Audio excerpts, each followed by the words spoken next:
Hi, my name is Portia Porth, and this is my strategic management video analysis. I currently work as a CNA staffing agent in Minnesota, Iowa, Wisconsin, and South Dakota, and I also am an intern at Indianapolis Motor Speedway working with guest experience. In my future career, I would love to have a job in human resources or motorsports, and even better, a human resources job within motorsports and that industry. A strategy and a good strategy are very similar. A strategy is really just highlighting goal-directed actions that a firm will take or a company will take in order to sustain superior performance relative to its competitors.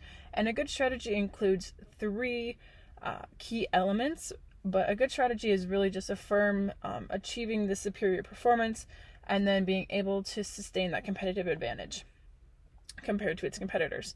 The three key elements are diagnosing. So diagnosing the competitive challenge for me, I need to know who I'm competing against when I'm trying to get a job, but also knowing the industry's competitors so that when I do go into a job interview, I know who that company is and I know who they're competing against and who really is their top people that they're most competitive with. A guiding policy, just being able to address the competitive challenges, so being aware of them, but being able to find ways to really formulate a strategy almost to have a one-up on them, or to be able to really compete with the people that I am going to be interviewing against or the company that I'm working against, and really competing with their competition. Lastly is a set of coherent actions, and this is really just how a firm is able to get that competitive advantage and how they are going to implement that competitive advantage. So for me, I would hope that I would get a job based on myself, but also the knowledge that I have. So in order for me to really implement that, I have to be able to be confident in myself and just being able to know what I bring to the table and not shying away from that and not letting people tell me that I'm not what I actually am. Next is the Pastel Framework, and I think this is one of the most important things for me.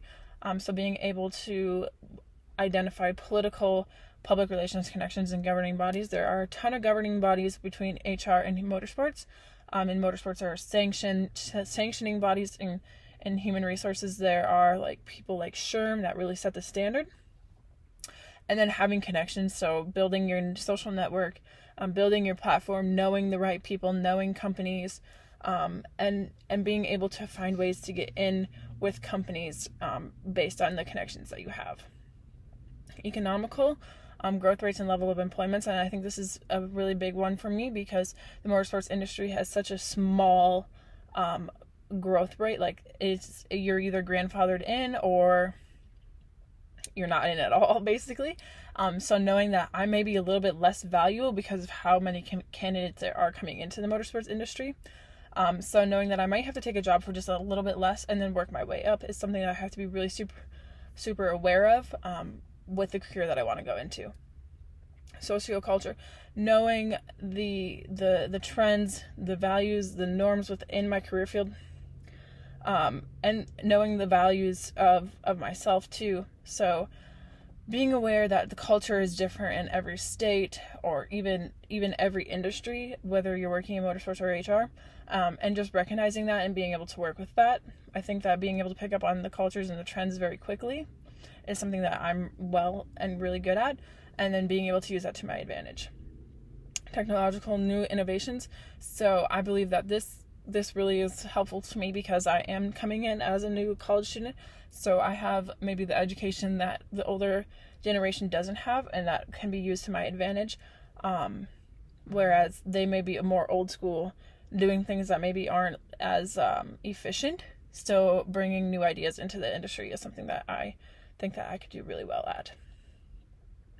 Ecological, although it is very hard to be ecologically friendly or environmentally friendly in the motorsports industry and HR, just encouraging people to do the right thing, disposing of their products the right way, so recycling, making sure that their oil is making it into the right container so that it can go to the right place and be reused or disposed of properly is just something that I can do as HR or as a leader in motorsports in my future career. legal laws, regulations, and mandates. I think this is probably like the biggest sector for me, because in HR you have laws and regulations and mandates that you have to follow, especially with COVID, wearing a mask or not working so many hours, COVID testing, all those things are stuff that you have to be aware of in HR. So for me, knowing what each state has for laws and regulations and their mandates is something that I can use to my advantage once I get the job, so that I'm able to perform the job to the best of my ability. And then in motorsports, there are a lot of sanctioning bodies, so making sure that whatever sanctioning body I'm working in, we are compliant with the laws and the regulations set forth by the sanctioning bodies, so that we're not getting fines or getting in trouble for not following those things. And the Vero framework, talking about valuable, rare, hard to imitate, and being organized. I think that the Vero framework is also important. So valuable is how you're going to offset the threats around you. But I believe that I can offset the threats around me because I do have background in motorsports. I've been around it for a long time. I know a lot of people. I have a lot of connections, but I also have that knowledge that not a lot of people have. Rare. I feel like I am a rare form going into motorsports because, like I said earlier, a lot of people are grandfathered in. So being having that degree, but also having the knowledge, is something that makes me a little bit more rare in the motorsports industry. Going off of that, I am costly to imitate because I have that degree. And anybody that goes into motorsports really right now, if they want to have the degree, their business is paying for it, and that is really costly for people to pay for, and for businesses to pay for.